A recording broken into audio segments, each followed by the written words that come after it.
জয় জয় রঘুনাথ প্রেমানন্দে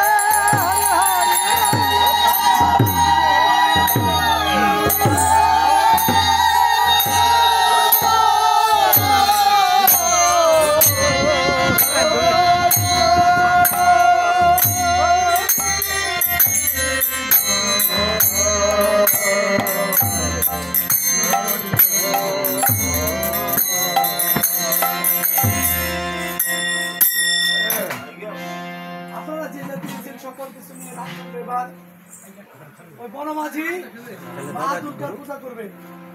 এখন মা দুর্গার পূজাটা যে করবে সে কেমন করে করবে? এই পূজা করতে গেলে তো 108টা পদ্মফুলের প্রয়োজন। তখন সে পদ্মফুল কাকে জানবো? তখন হনুমান বলে আমি যাবো, যাইতে 18 বছর, আসতে 18 বছর। জীবিত হয়ে গেলে পরে এই ফুল পাওয়া যায়। তাই হনুমান রামচন্দ্রে প্রণাম করে বলে প্রভু তোমার যদি আশীর্বাদ থাকে, তোমার যদি কৃপা থাকে, এই জগতে অসাধ্য সাধন হয়, তাহলে হনুমান চলে রে রাম নামে চলে, হনুমান চলে রে রাম নামে চলে, হনুমান চলে রে হনুমান চলে রে রাম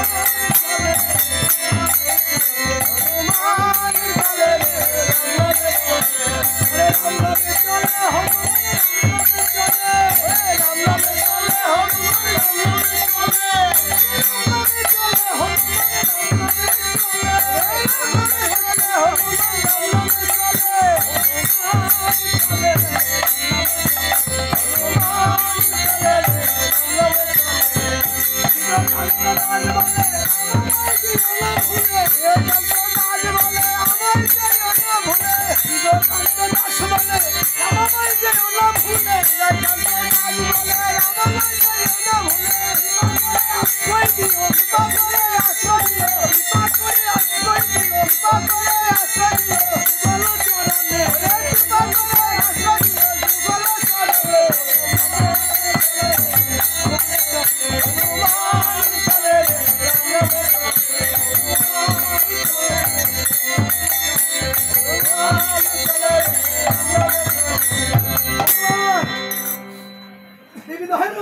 হনুমান যখন ওই ফুল তুলতে যায়, ফুলের মধ্যে দেখে কি জানে, প্রত্যেকটার মধ্যে সর্প বেঁচে গেছে, অষ্টনাগ।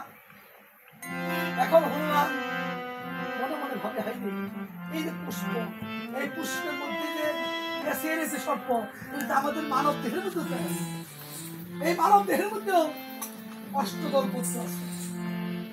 এই পদ্মটা আমাদের দেহের মধ্যে আছে, আমাদের দেহের মধ্যেও বেঁচে রয়েছে কুণ্ডলী আকারে। আর এই কুণ্ডলী হতেছে বের হতে পারে, সে অনায়াসে আমার রাধা গোবিন্দের লাভ করতে পারে। সাপের একটা গুণ স্বভাব কি জানেন? সাপেরা যখন ডিম দেয়, 7-8টা করে ডিম দেয়, তো ওই বিড়া পাকে রাখে এরকম ভুল করে, বিড়া পাখি থাকে। আর ওই যখন বাচ্চা হয় সাপের, তখন একটা করে বাচ্চা উনি খেয়ে ফেলে। সাপের স্বভাব, সাপের বাচ্চা সাপে খেয়ে ফেলে। এর মধ্যে বিড়া থেকে কোনো ভাগ্যক্রমে যদি কোনো সাপের ডিম কিংবা সাপ হওয়ার পরে চলে যায়, রক্ষা পায় সে, এর জন্য সাপের সংখ্যা কম পৃথিবীতে। যদি সাপের যে ডিম থেকে প্রত্যেকটা সাপের জন্ম হইতো, তাহলে মানুষের সাথে সাপের ভাগ বেশি, সর্পের ভাগ। তাই ওই যে কুণ্ডলী কাকা, কুণ্ডলী থেকে যেটা বাইরে যায়, ভাগ্যক্রমে মা ওর মায়ের ধরে খেয়ে ফেলবে, ভাগ্যক্রমে যদি বাইরে যায় সে পাইছে যায়। তাই আমাদের এই দেহের মধ্যে হিসাব, এই হিসাব হনুমান কি করলো?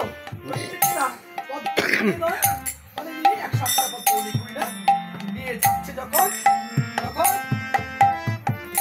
স্বয়ং মা দুর্গা বলে হায় হনুমান যদি 108টা ফুল নিয়ে যায়, হনুমান যদি পূজা দেয় তাহলে তো হলো না। আমিও তো রামচন্দ্রকে পূজা দিতে আমার ইচ্ছা ভগবান যখন ঈশ্বর, তাই আমারও তো ইচ্ছে করে আমি রামের চরণে পুষ্পাঞ্জলি দিই। তাই মা দুর্গা ইচ্ছা করে একটা ফুল হনুমানের কাছ থেকে চুরি করে নিজের কাছে রেখে। এখন যখন পুষ্প নিয়ে গেল তারপরে বিভীষণ বলছে দেখো প্রভু শুধু তো ফুল আনলে হবে না, এখন তোমার ওই যে রাবণের চণ্ডী পাঠ অশুদ্ধ দুর্গা পূজা কিন্তু চণ্ডী পাঠ করে তাই রাবণের দুর্গা পাঠটা করতে কেনা চণ্ডী পাঠ বৃহস্পতি চণ্ডী পাঠ করে এই চণ্ডীকে অশুদ্ধ করা সম্ভব নয়। তাই এই চণ্ডীকে অশুদ্ধ করার জন্য কারে পাঠাই না মক্ষী রূপে চলে গেল হনুমান গিয়া মক্ষী রূপে তার চোখের মধ্যে শুধু বিড়বিড় করে চোখের মধ্যে করে বৃহস্পতি যখন নিজে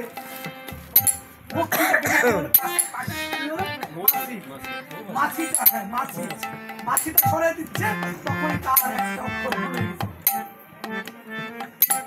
তাই ওইখান থেকে মা একটা অক্ষর ভুলে গেল না চণ্ডীটাই অশুদ্ধ পাঠটাই ওখানে কোনো কোনো মন্দির চণ্ডী পাঠ করায় না, একটা চণ্ডী পাঠ করাইতে হয়। একটা চণ্ডী পাঠ করতে আমরা যে সব জায়গায় দুর্গা পূজা করি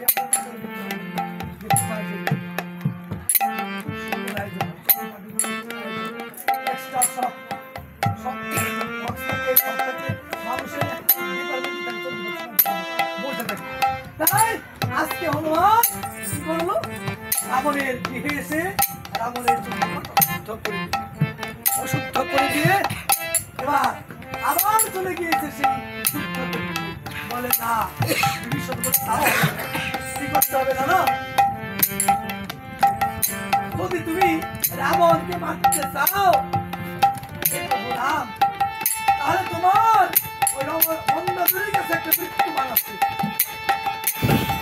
ওই মৃত্যু নিয়ে আসতো মৃত্যু বানাচ্ছে রাবণের হবে ওই মৃত্যুবান ছাড়বে অন্য মৃত্যু বান্ধে রাবণকে আঘাত করো তাহলে রাবণ বলবে এখন এই যে মৃত্যুবান রামচন্দ্র বলে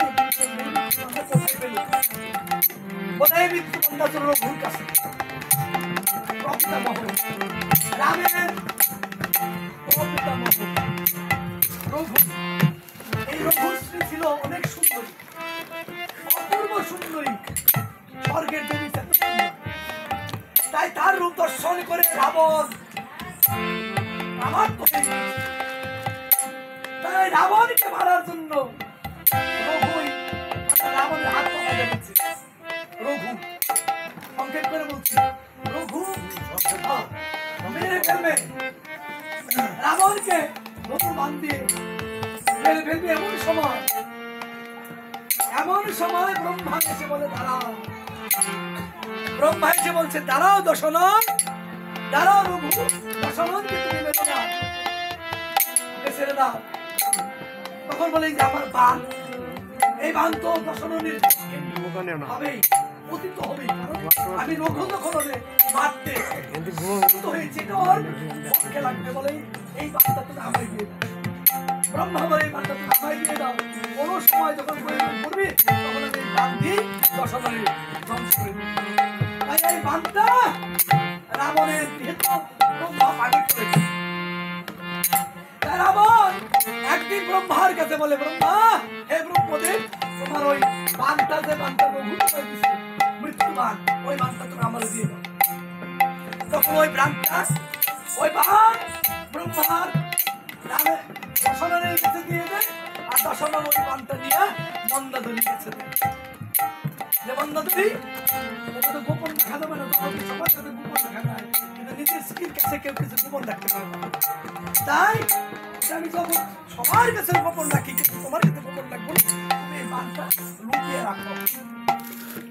আজকে ওই বানটা আমার বন্দি ভীষণ দেখতেছে, আমার বন্ধ করতেছে বানটা। তুমি হনুমানকে পাঠিয়ে দাও, ওই বানটা আনার জন্য। হনুমান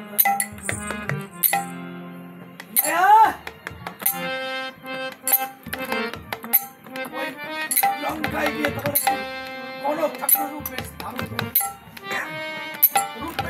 করে, সকলের দিকে এগিয়ে যাইতেছে আর বলে, দেখো আমি তো ভালো হস্ত বিশারদ, আমি হাত দেখতে পারি, আমি হাত বিশারদ হস্ত বিশারদ, তোমরা কিন্তু হাত দেখাই না। তখন মন্দোদরী বলে, আমি তো হাত দেখাতে চাই, আমার স্বামী তো দূর থেকে গেছে, দেখি আমার স্বামী চলে গেল। তখন বলে, দেখো তোমার হস্তের মধ্যে যে লেখা আছে মকর পানের বৃষ্টি দিয়ে বা দশননে তোমার ঘরে আছে মৃত্যুবান, দশননের মৃত্যুবান তোমার ঘরে। তখন মন্দোদরী বলে, হাই রে, আমার ঘরে যে মৃত্যুবান আছে এটা তোর পেটে জানলো বলে, সে তো অনেক বড়ই ব্রাহ্মণ, দৈবজ্ঞ ব্রাহ্মণ। তাই বলে, ঠিক আছে, তুমি যখন জানলাম আমার ঘরে মৃত্যুবান আছে, এখন কি করবো? বলে, যাও তোমার ওই মৃত্যুবানের পূজা করতে হবে। সত্য বেশি তোমার ওই মৃত্যুবানের পূজা করতে হবে। তখন গিয়ে মৃত্যুবানের পূজা করতেছে। মৃত্যুবানের পূজা মানে বানের পূজা করতে করতে করতে করতে হঠাৎ করে মৃত্যুবান নিয়ে লঙ্কা থেকে লাভ দিছে হনুমান। লাভ দিয়ে যখন লঙ্কা থেকে লঙ্কার প্রাচীর ভেঙে যাবে, এমন সময় সবাই বলে, দেখো মন্দোদরী না, হে রানী, ওই তো হনুমান। হনুমান চলে যায়, বনের পশু বনের বানর হনুমান। তখন মন্দোদরী বলে, দাঁড়ালে হনুমান, এই যে করে আমি কদলি ফল দিলাম, এই কদলি ফল এই কদলি ফলটা নি তুই, আমায় তো মৃত্যুবান ফেরত দিয়ে যা। বলে কি জানে হনুমান, বলে, না তোমার এই ফল দিয়ে আমার কি হবে? তোমার এই ফল দিয়ে আমি কি করবো? হে কাস্তীয় ফলে, হে কাস্তীয় ফলে, হে কাস্তীয় ফলে, হে কাস্তীয় ফলে, ফল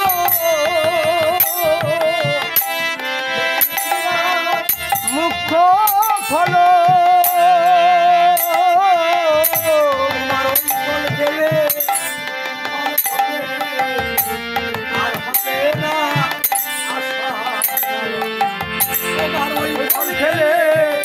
ফল খেলে আর হবে না আসা যাওয়া,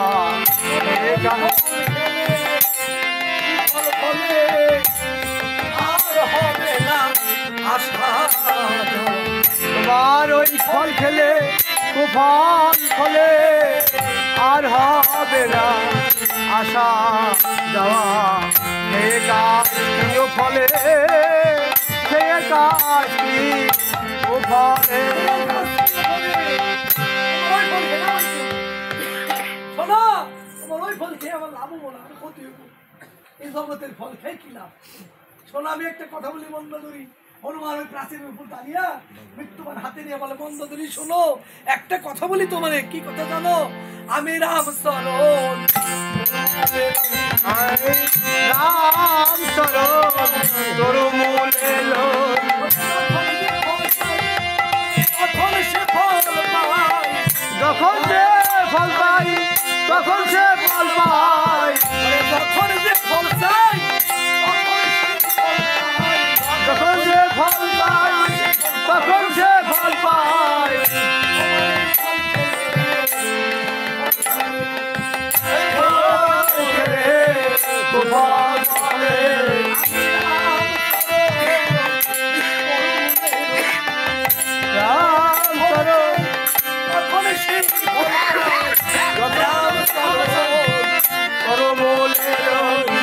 যখন সে ফল পাই, তখন সে ফল পাই।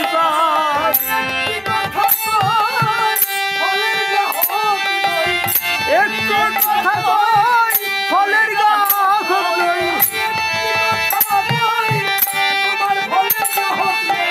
আমি একটি কথা কই ফলের গাছ নেই ওই ফল খেলে ফল ফলে ফল খেলে ফল ফলে ফল খেলে